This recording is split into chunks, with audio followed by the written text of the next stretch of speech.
সুখদেবজির আসল পরিচয় কি? সুখদেবজির আসল পরিচয় তিনি ব্যাসপুত্র। ব্যাসপুত্র মানে ব্যাসদেবজির পুত্র সুখদেবজি। কিন্তু না, সুখদেবজি আসলে কে? বলছেন তত্রা ভগবত ভগবান ব্যাসপুত্র। ভগবান ব্যাসপুত্র জি আর কেউ নন, স্বয়ং ভগবানই সুখদেবজি হয়ে সেখানে গিয়ে উপস্থিত হয়েছেন। আর এই জন্যই সবাই তাকে প্রণাম করছেন। তো পরীক্ষিত মহারাজও প্রণাম করেছেন, করে বলছেন অতঃ পৃচ্ছামি সংসিদ্ধিম যোগিনাম পরমং গুরুঃ পুরুষেস্যেবত কার্য মিলিয়মানস্য সর্বথা। আমি বুঝতে পেরেছি আপনি সবার পরম গুরু। গুরু না পরম গুরু, ওই যে পরম ধর্মের কথা বললাম, মানে সবকিছুর উপরে, গুরুর উপরে পরম গুরু আছে। তো বলছেন আমি বুঝতে পেরেছি অতঃ পৃচ্ছামি সংসিদ্ধিম যোগিনাম পরমং গুরু। তো আপনি পরম গুরু, মানে সবার গুরুর গুরু আপনি। তো আপনার কাছে আমার এই নিবেদন, আমার পরমায়ু তো মাত্র 7 দিন। তো যার পরমায়ু মাত্র 7 দিন, মানে আমি এখন মৃত্যু পথ যাত্রী, 7 দিন পর আমার মৃত্যু হবে। তো আমার এখন করণীয় কর্তব্য কি? বলছে একজন ম্রিয়মান মানুষের করণীয় কর্তব্য কি, মানে একজন মৃত্যু পথযাত্রী ব্যক্তির করণীয় কর্তব্য কি? একজন মৃত্যু পথযাত্রী ব্যক্তির করণীয় কর্তব্য কি? তাহলে মৃত্যু পথযাত্রীকে পরীক্ষিত মহারাজ। আর আমরা কি? আমরা কোন দিকে যাত্রী? আমরাও সবাই মৃত্যু পথ যাত্রী। মানে যে যেদিকেই যাই না কেন, আপনি যেখানেই যান না কেন, যাচ্ছি কিন্তু সবাই এগিয়ে মৃত্যুর দিকে। একদিন একদিন একদিন একদিন করে করে সবাই কিন্তু মৃত্যুর দিকেই এগিয়ে যাচ্ছে। আমরা সবাই মৃত্যু পথযাত্রী, মানে যে একবার জন্মগ্রহণ করেছে সেই হচ্ছে মৃত্যু পথযাত্রী। মানে সেই মৃত্যুর দিকে ছাড়া অন্য কোনো দিকে যাচ্ছি না, সবাই আমরা মৃত্যুর দিকে যাচ্ছি। তাই যে লন্ডন যান আর কলকাতা যান, যেখানেই যান, যাচ্ছি সবাই মৃত্যুর দিকে।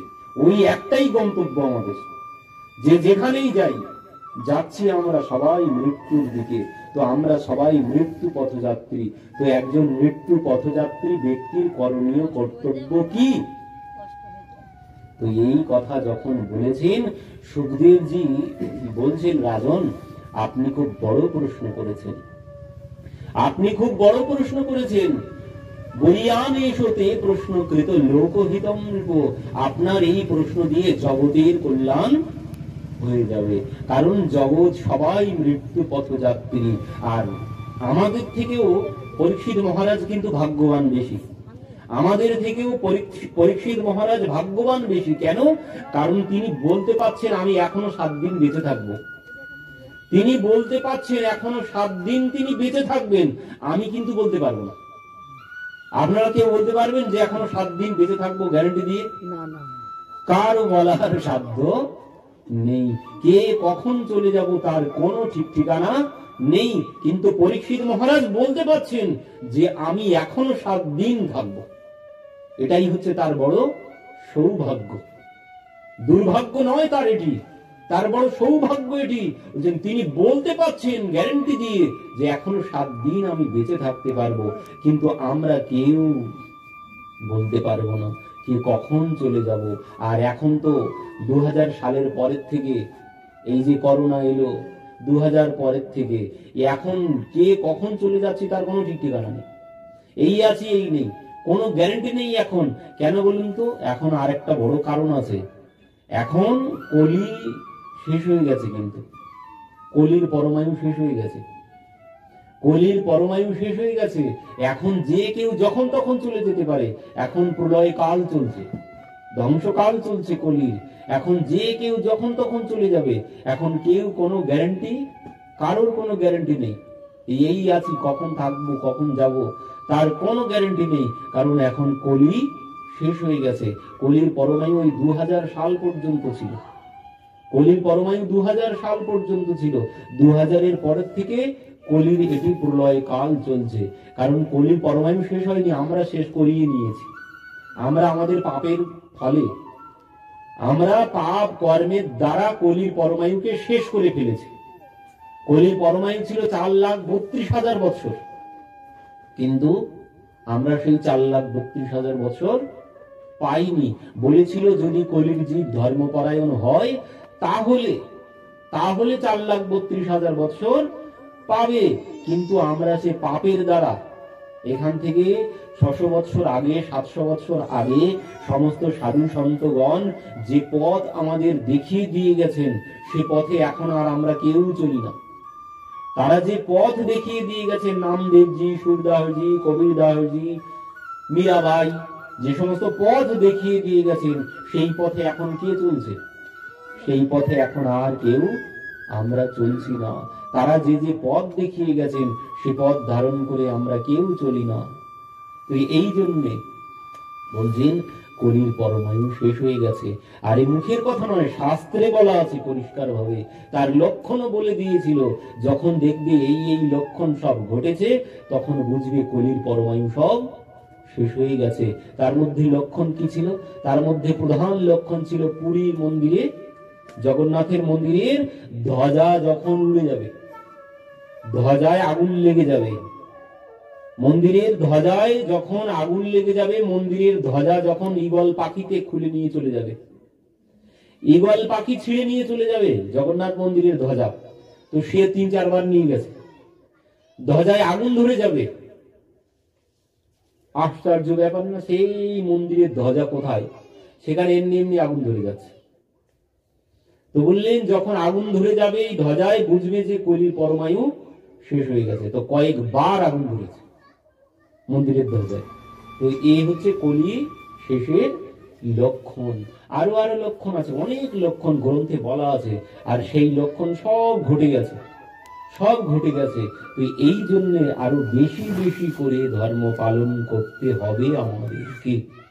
বলেছেন এখান থেকে 32 সাল, এখান থেকে 32 সাল, এর মধ্যে আরো বেশি প্রলয় শুরু হবে।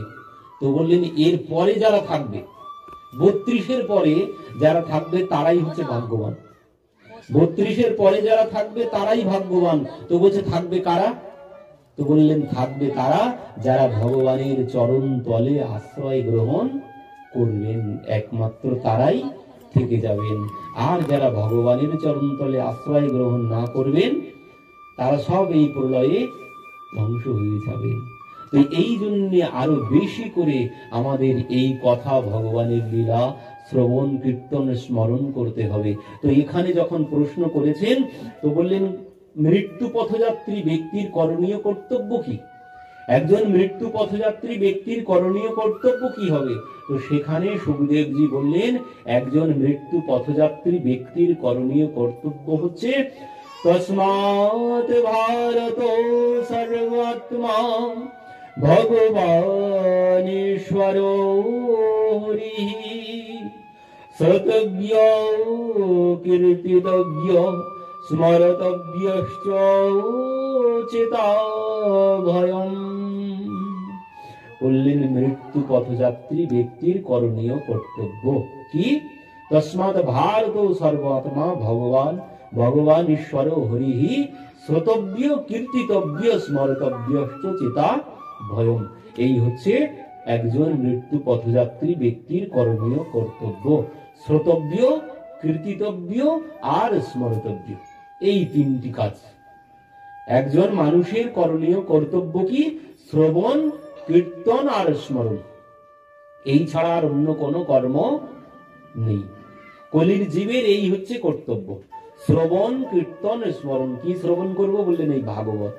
কারণ এই ভাগবত তোমাকে পরম ধর্ম জানিয়ে দেবে, এই ভাগবত পরম ধর্ম জানিয়ে দেবে। আর কোথাও পাবো না এই পরম ধর্ম, এই পরম ধর্মের কথা আর কোথাও পাবো না। এই ভাগবতের এমন মহিমা, বললেন এর শ্রবণ মঙ্গলম, মানে শ্রবণ করলেই মঙ্গল। এই যত শ্রবণ করবেন তত মঙ্গল হবে, আর অন্য কোন গ্রন্থ শ্রবণে মঙ্গল হবে না। এই ভাগবতই একমাত্র শ্রবণ মঙ্গলম। যেমন ভগবানের নাম করলেও মঙ্গল হবে, ঠিক তেমন এই কথা শ্রবণ করলে, বললেন এই ভাগবত শ্রবণ করলেই মঙ্গল হবে। এই ভাগবত কেমন? তো যার কথা বলছিলাম যে ওই সুখদেবজি যখন পরীক্ষিত মহারাজকে কথা শ্রবণ করাতে শুরু করেছেন, সেখানে কি হয়েছিল? সেখানে দেবতারা এসে উপস্থিত হয়েছে, অমৃত নিয়ে, সেই সমুদ্র মন্থনে যে অমৃত উঠেছিল না, সেই অমৃত কলসি নিয়ে দেবতারা সেখানে এসেছেন। তো এবার সেখানে যখন এসে দাঁড়িয়েছেন, দেবতারা বলছেন, সুখদেবজি আপনি তো পরীক্ষিত মহারাজকে কথা শ্রবণ করাতে চলেছেন, তো আমরা অমৃত এনেছি, আপনি এক কাজ করুন, এই অমৃত পরীক্ষিত মহারাজকে পান করিয়ে দিন, তাহলে উনি অমর হয়ে যাবে, আর এই কথামৃত আমাদেরকে পান করান। কিন্তু এবার যখন এই কথা বলেছেন, সুখদেবজি চুপ করে গেছেন। সুখদেবজি এবার পরীক্ষিত মহারাজকে বলছেন, রাজন কি করবেন, অমৃত পান করবেন না কথামৃত পান করবেন? শ্রোতাও পরীক্ষা করে নিতে হবে, যেমন তেমন শ্রোতাকে এই ভাগবত কথা শ্রবণ করানো যায় না। তো সুখদেবজি দেখলেন তো ভালো একটা পরীক্ষার সুযোগ পেয়েছি, তো এই জন্য বলছেন, রাজন কি করবেন, অমৃত পান করে অমর হবেন না আমার এই কথামৃত পান করবেন? পরীক্ষিত মহারাজ অনেক চিন্তা ভাবনা করেছেন, করে শেষে বলছেন, মহারাজ আমি এই কথামৃতই পান করতে চাই, কারণ ওই স্বর্গের অমৃত, ওতে কোনো লাভ হবে না, ওতে কোনোদিন অমর হওয়া যায় না। ওতে কি হয় বললেন, ওই অমৃত পান করলে আমি হয়তো স্বর্গে যেতে পারবো, আর এই অমৃত পান করলে কি হয়, অমৃত পান করলে অমর হওয়া যাবে না, বললেন এই অমৃতে কি হবে, ওই স্বর্গের মতো দেবতারা অমৃত পান করেছে, তারা স্বর্গে গিয়ে অমৃত পান করেছে, তো বললেন এই অমৃত পান করলে কি হবে, যতদিন পুণ্য থাকবে ততদিন আমি স্বর্গ সুখ ভোগ করতে পারবো। মানে দেবতারা যখন স্বর্গে যান, তাদেরকে একটি মালা পরানো হয়, ফুলের মালা, গলায় মালা পরিয়ে দেওয়া হবে। তো ওই মালা মানে ততদিন টাটকা থাকবে, নষ্ট হবে না, শুকনো হবে না, কতদিন, যতদিন তাদের পুণ্য থাকবে। আর যেই পুণ্য ক্ষয় হবে, সঙ্গে সঙ্গে ওই মালা ফুলগুলো সব শুকোতে শুরু করবে, আর তখন তারা বুঝতে পারেন যে আমাদের পুণ্য ক্ষয় হয়ে গেছে, তখন তাদেরকে ওই স্বর্গ থেকে নামিয়ে দেওয়া হবে। তো এই যে যতদিন স্বর্গে থেকেছে, লাভ কি হয়েছে বলেন, এখানে ভোগ, স্বর্গে গিয়ে সবকিছু ভোগ করা যাবে, কোনো রোগ হবে না, এই হচ্ছে স্বর্গের সুখ। বয়স বাড়বে না, প্রথমত বয়স বাড়বে না, আর কি হবে, যতদিন স্বর্গে থাকবো যত প্রকারের ভোগ আছে আমি সব ভোগ করতে পারবো। ও যত খুশি সারাদিন যদি রসগোল্লা খেয়ে যান, কোনোদিন সুগার হবে না, এই হচ্ছে স্বর্গের সুবিধা। মানে যত এখানে ভোগ করুন রোগ হবে, এই জগতে ভোগ করুন, জগতে যেখানে বেশি ভোগ করবেন সেখানেই রোগ হবে। এখানে ভোগে রোগ হয়, কিন্তু স্বর্গে গিয়ে কোনোদিন ভোগে রোগ হবে না, আপনি যা খুশি ভোগ করুন যতদিন আপনার পুণ্য আছে। পুণ্য যেই ক্ষয় হয়ে যাবে, পুনরায় এই মৃত্যু লোকম বিশন্তি, নরকে গিয়ে তোমাকে যন্ত্রণা ভোগ করতে হবে। তো বললেন এতে কোনোদিন সুখ নেই, তো আমি কথামৃত পান করব। আর এই কথা যেই বলেছেন, সুখদেবজি দেবতাদেরকে সেখান থেকে গালি দিয়ে বললেন, কোথায় কাঁচ আর কোথায় মণি, তোমরা এই অমৃত এনেছো, এই অমৃত হচ্ছে কাঁচের সমান, আর আমার এই কথামৃত হীরা মণির সমান। কাঁচ আর মণির সাথে কোনোদিন তুলনা হয়? তো তোমরা কাঁচ এনে মণি নিয়ে যেতে চাইছো, এর সাথে কোনোদিন তুলনা হয় না তোমাদের ওই অমৃত, তো তোমরা নিয়ে চলে যাও। তো দেবতারা সেখান থেকে চলে এলেন। দেবতারা এই কথা শ্রবণ করতে পারেননি, যে কথা আমরা শ্রবণ করতে পারছি। আমাদের যে সৌভাগ্য হয়েছে, সবাই এই ভাগবত কথা শ্রবণ করতে পারে না।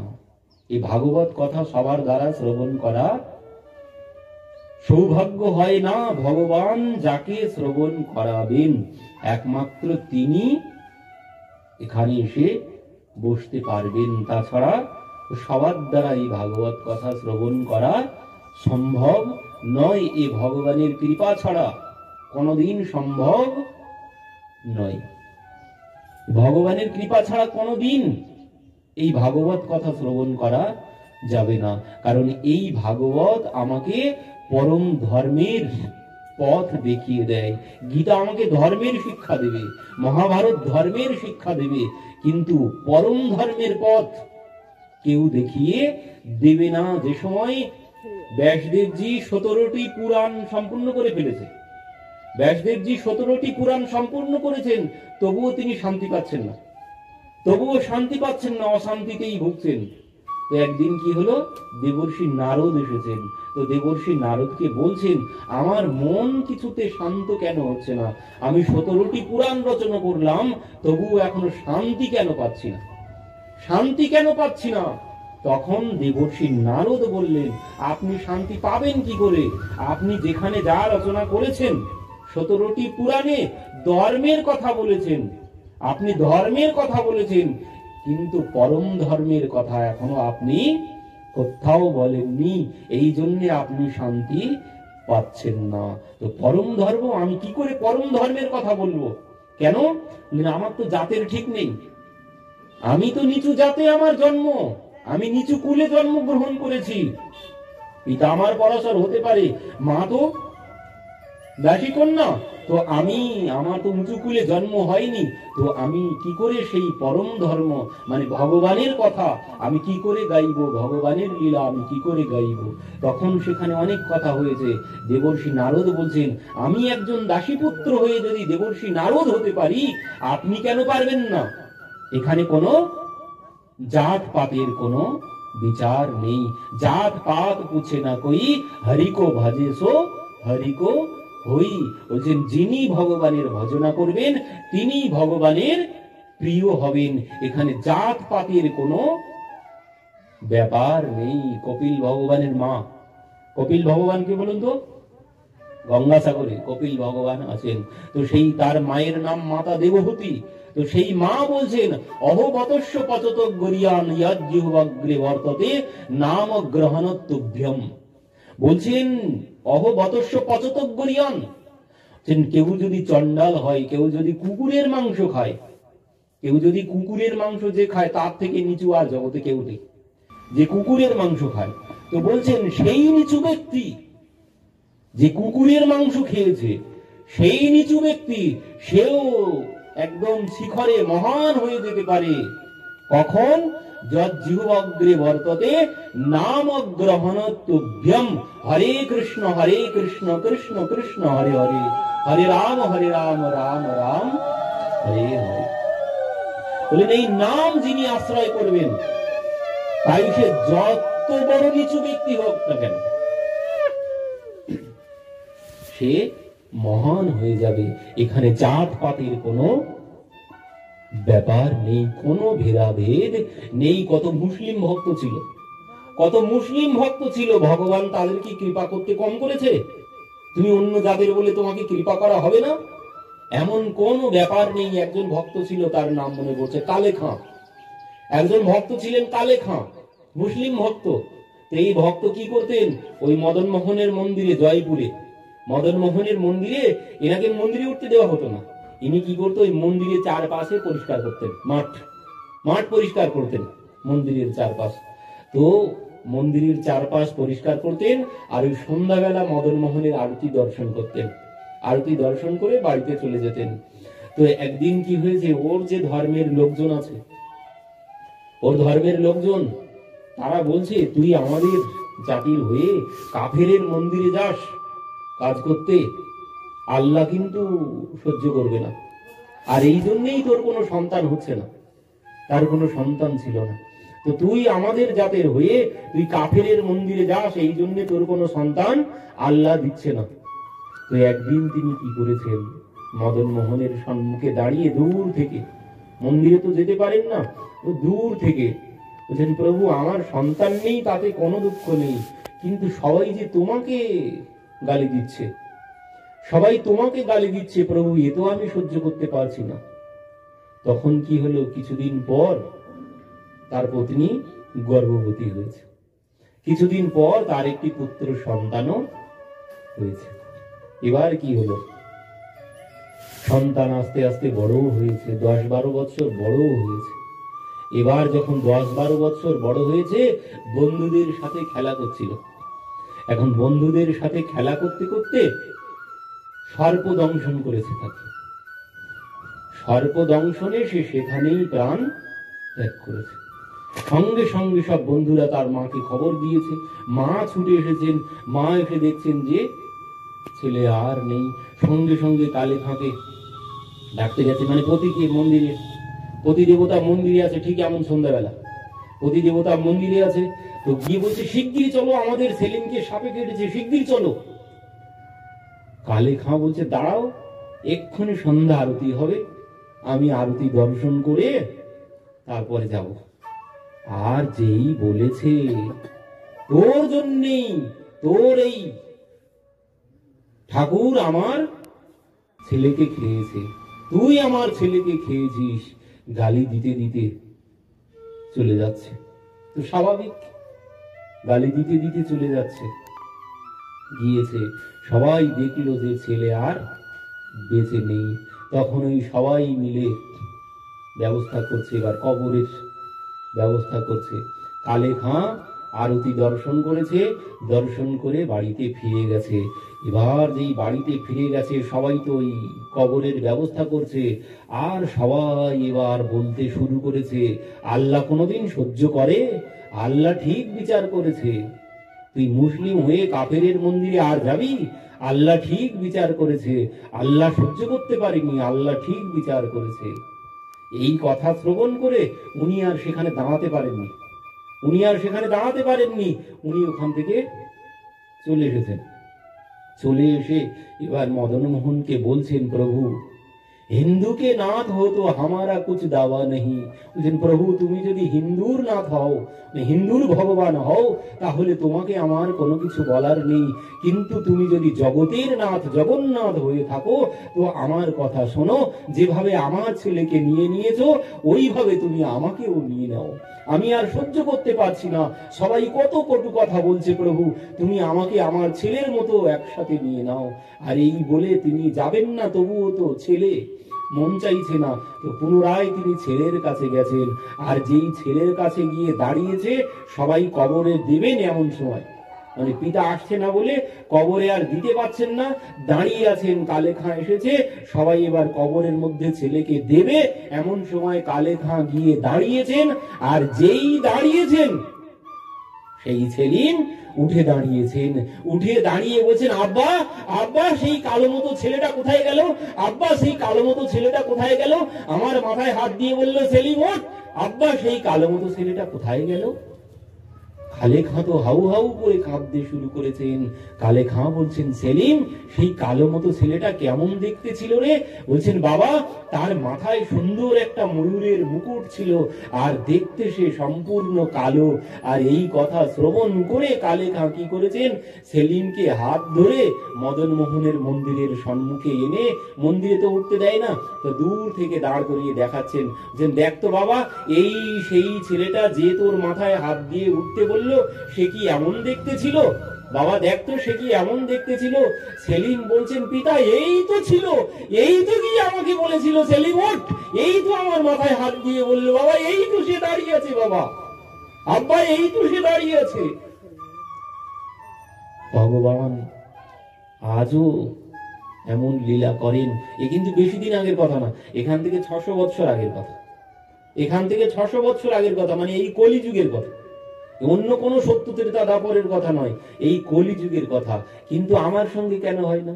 আমি কেন তাকে দেখতে পাই না? তিনি যদি থাকবেন আমি কেন দেখতে পাই না? আমি দেখতে পাই না, আমার মধ্যে সেই বিশ্বাস ভরসা সমর্পণ কোনোটাই নেই। আমার মধ্যে সেই বিশ্বাস ভরসা সমর্পণ কোনোটাই নেই। আমি যদি কোনো মন্দিরে যাই, সেখানে গিয়ে আগে কি দেখব? সেখানে গিয়ে ভগবান দেখার আগে কি দেখব? ভগবান দেখার আগে দেখব কি সুন্দর বিগ্রহটা কিসের, ধাতুর বিগ্রহ বা কাঠের বিগ্রহ। আগে মনের মধ্যে আসবে, বাহ বিগ্রহটা তো খুব সুন্দর চকচক করছে, পেতলের বিগ্রহ। আমার মধ্যে এই ধারণা আসবে, না হলে মাটির বিগ্রহ, এই ধারণা আসবে। আমি কোনোদিন ভাববো না গিয়ে স্বয়ং ভগবান দাঁড়িয়ে আছে, ভাবতেই পারবো না। তার জন্য আমি দেখতে পাই না। আমার মধ্যে কমতি, আমার মধ্যে, ভগবানের মধ্যে কমতি নেই, তিনি আজও আছেন, কিন্তু আমি নেই, আমি তাকে বিশ্বাস করতে পারি না, এই জন্য তাকে দর্শন করতে পারি না। আর কি বিশ্বাস ভরসা সমর্পণ নেই। ভগবান বললেন কি যে সত্যদেব প্রপন্ন তবাস্মিতি আচতে অভয়ম সর্বভূতেভ্য দদামি এতব্রতম মম। বললেন সমর্পণ, শরণাগতি, আমার উপরে যে সম্পূর্ণরূপে সমর্পিত, আমি তার সমস্ত দায় ভার গ্রহণ করি, তার জন্য সব করি। যদি আমার উপরে কেউ শরণাগত হয়, আমার উপরে যদি তার কারো ভরসা থাকে, কিন্তু আমরা সেইভাবে সমর্পণ আমাদের নেই। আমরা সম্পূর্ণরূপে ভগবানের উপরে ভরসা করে বসে থাকতে পারবো? আমরা সম্পূর্ণরূপে ভগবানের উপরে ভরসা করতে পারবো না। দ্রৌপদীর মতো আমরা এক হাত দিয়ে ধরে রাখবো আর এক হাত দিয়ে ডাকবো। আমরা সম্পূর্ণরূপে পারবো না, নিজের বল ছাড়তে পারবো না। আমরা ভগবানের কাছে আসি কি জন্যে? ভগবান কি বলছেন? চৈতন্য চৈতামৃতে বলছেন, অনুরাগ মার্গে তারে ভজে যেই জন, সেই জন পায় ব্রজের ব্রজেন্দ্র নন্দন। অনুরাগ মার্গে মানে কি? যাকে ভালোবেসে, তাকে যিনি ভালোবেসে ভজনা করেন, একমাত্র সেই তাকে পাবে। আর আমরা কি জন্য ভজনা করি? আমরা ওই জমের ভয়ে, না হলে সংসারের কামনার জন্য আসি। আমরা ভগবানের কাছে কি জন্য আসি? এই কার্তিক মাসের ব্রত কি জন্য করেছি? আমাদের মধ্যে কত রকমের কামনা আছে। আমার সংসারটা যেন ভালোভাবে চলে যায়, আমার কন্যার বিবাহ হচ্ছে না, কন্যার যেন বিবাহ হয়ে যায়, ছেলেটার যেন একটা ভালো চাকরি হয়ে যায়, ছেলেটা যেন ভালো চাকরি পেয়ে যায়, সংসারের যেন অশান্তি দূর হয়। নানান রকমের একটা চাওয়া থাকে আমাদের মধ্যে। ভগবানের কাছে যাই, গিয়ে আমরা আগে আমাদের ফর্দ বলে দিই, প্রভু যদি আমার ছেলেটা এই চাকরিটা পেয়ে যায় তাহলে 5 কেজি মিষ্টি দেবো। যে পরীক্ষা দিতে যাচ্ছে, যদি পরীক্ষায় পাস করে যাই তোমাকে 1 কেজি মিষ্টি দেবো। পরীক্ষা দিতে যাচ্ছে ভগবানকে বলে। এবার যদি পাস করলাম তো ভালো, আর যদি না পাস করলাম তাহলে দেওয়ার প্রশ্নই ওঠে না। বলেছিলাম যদি পাস করি তাহলে দেব, পাস করিনি তাহলে দেব কেন? তো আমরা ভগবানের কাছে আসি ভগবানকে চাইতে না, আমরা ভগবানের কাছে চাইতে আসি। আমরা কেউ ভগবানকে চাই না, আমরা ভগবানের কাছে গিয়ে নিজের কামনা বাসনার কথা আগে জানাই। প্রভু তুমি আমার এই করে দাও, তুমি আমার সেই করে দাও, আমার ছেলেটার এই রোগ ভালো করে দাও, আমার পতির এই রোগটা ভালো করে দাও, এই সমস্ত কথা বলি। বাবার মাথায় জল ঢালতে যায় কি জন্য? সবাই বাবার মাথায় যারা জল ঢালতে যায় সব একটা না একটা কামনা নিয়ে যায়। এই রোগ বাবা ভালো করে দাও, তোমার মাথায় জল ঢেলে আসবো সামনের বছর গিয়ে। সব একটা কামনা নিয়ে ভগবানের ভজনা করি। তো বলে নিয়েতে কোনো লাভ হবে না, ভালোবেসে ভজনা করতে হবে। এই কার্তিক ব্রত পালন করেছি, সেখানেও যেন কোনো কামনা না থাকে। কামনা কি থাকবে? কামনা তো থাকবেই। কোন কামনা? প্রভু তোমাকে চাই, আর অন্য কিছু না, সংসারের কোনো কিছু চাই না, প্রভু তোমাকে চাই। ও গাড়ি বাড়ি অর্থ সম্পদ কোনো কিছু না, শুধু তোমাকে চাই। দুর্যোধন আর অর্জুন গিয়েছিল কুরুক্ষেত্র যুদ্ধের আগে। তো ভগবান বলছেন, দুর্যোধন কাকে নেবে? আমাকে নেবে? আমাকে যদি নাও আমি কিন্তু যুদ্ধ করব না, আমাকে যদি নাও আমি কিন্তু যুদ্ধ করব না। আর আমার যদি সৈন্য নাও, তারা কিন্তু সবাই যুদ্ধ করবে। দুর্যোধন বলছেন, হায় হায়, তো তোমার মতো ঠুঁটো জগন্নাথ নিয়ে কি করবো? আমার করতে হবে যুদ্ধ, আর তুমি যদি যুদ্ধ না করো, তোমার মতো ঠুঁটো জগন্নাথ নিয়ে তো কোনো কাজ নেই, তোমাকে নিয়ে কি আরতি করবো নাকি? করতে হবে যুদ্ধ, তো তাহলে তুমি আমাকে সৈন্যই দাও, তোমাকে দরকার নেই, তুমি আমাকে সৈন্যই দাও। দুর্যোধন সৈন্য নিয়ে নিয়েছে। এবার অর্জুন আছে, অর্জুন কি করবে? দুর্যোধন তো সৈন্য নিয়ে নিল, এখনো আছে। তুমি যদি বলো তোমার জন্য সৈন্যের ব্যবস্থা আমি করতে পারবো, কোনো অসুবিধা নেই, তো তুমি বলো কাকে নেবে? অর্জুন বলছেন, প্রভু আমার কোনো রাজত্ব দরকার নেই, কোনো যুদ্ধ দরকার নেই, কোনো কিছুর দরকার নেই, আমার একমাত্র শুধু তোমাকেই চাই, শুধু তোমাকেই চাই, অন্য কোনো কিছু আমার চাওয়া নেই। তো ভগবানের কাছে চেয়ে পরিণাম কি হলো? দুর্যোধন যুদ্ধ করার জন্য চেয়ে নিলেন সৈনিক, তো সব শেষ, কেউ আর বাকি থাকলো না। অর্জুন বললেন, আমার কোনো কিছুর প্রয়োজন নেই, শুধু তুমি হলেই আমার হবে, আর কোনো কিছু প্রয়োজন নেই। তো কি হলো?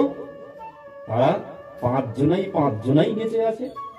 দুর্যোধন যখন উরুভঙ্গ হয়ে পড়ে আছে কুরুক্ষেত্রের ময়দানে, অশ্বত্থামা যখন গেছে, বলছেন বন্ধু কষ্ট একটাই, শান্তিতে মরতেও পারছি না। কেন? আমরা 100 ভাই সব চলে গেলাম, পাণ্ডবরা 5 জন, 5 জনাই বেঁচে আছে।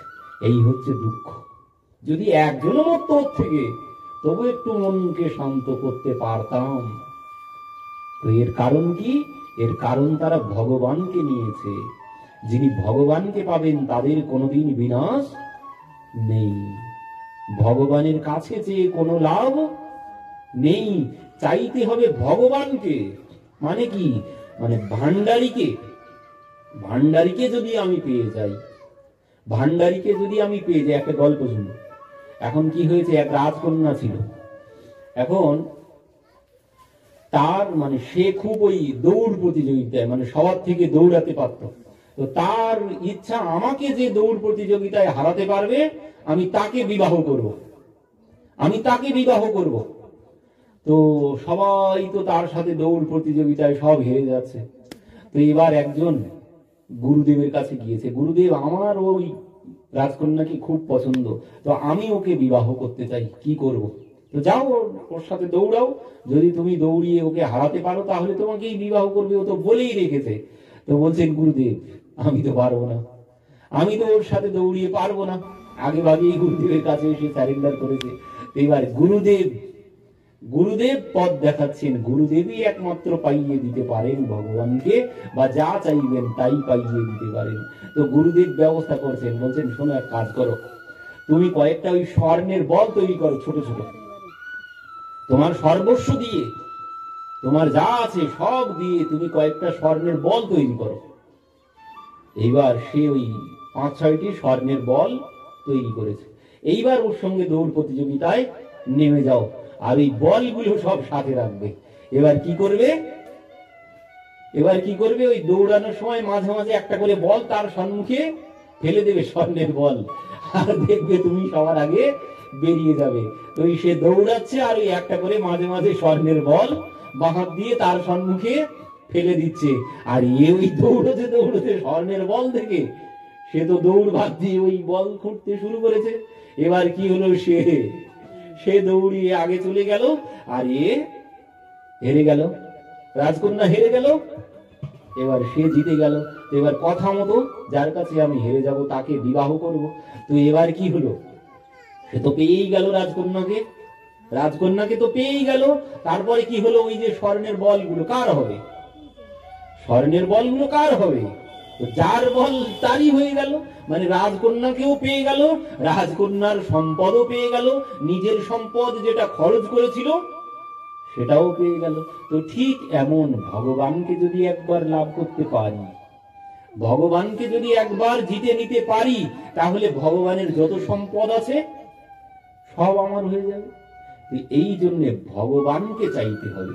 ভগবানের কাছে এসে প্রভু এই দাও, ওই দাও, সেই দাও কোনদিন বলতে নেই। প্রহ্লাদ মহারাজ, ছোট্ট প্রহ্লাদ, ভগবান নিজে বলছেন, প্রহ্লাদ আজ তুমি যা চাইবে আমি তোমাকে তাই দেব। বলো প্রহ্লাদ, বরণাম বৃণস্ব, বর চেয়ে নাও প্রহ্লাদ। প্রহ্লাদ বলছেন, না প্রভু, আমার কোনো চাওয়া নেই। কেন প্রহ্লাদ? তুমি আজ চাও, আজ তুমি যা চাইবে।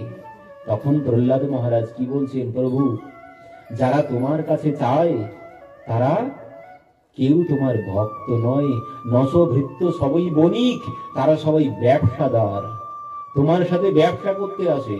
যারা তোমার কাছে চায় তারা কেউ ভক্ত না। যারা ভক্ত হবে তারা তোমার কাছে চাইবে কেন? তারা তোমাকেই চাইবে। যারা ভক্ত হবে তারা তোমার কাছে চাইবে কেন? কারণ তোমার কাছে চাওয়া মানে তোমাকে ছোট করা হয়। আর তুমি জানো না, তুমি জগৎ পিতা। একজন পিতা সব জানে যে আমার সন্তানের কি প্রয়োজন না প্রয়োজন, তিনি সব জানেন। আর তুমি জগৎ পিতা, তুমি জানো না, আর তোমার কাছে চাওয়া মানে তোমাকে ছোট করা। এই জন্য প্রভু আমি তোমার কাছে কোনো কিছু চাই না। বলে নশভৃত্য সবই বণিক, যারা তোমার কাছে চায় সবাই ব্যবসাদার। জগতে ব্যবসা করে করেও হলো না, এখন তোমার কাছে এসেছে ব্যবসা করতে। প্রভু তুমি এই দাও, যদি দাও তো তোমাকে আমি এই দেব।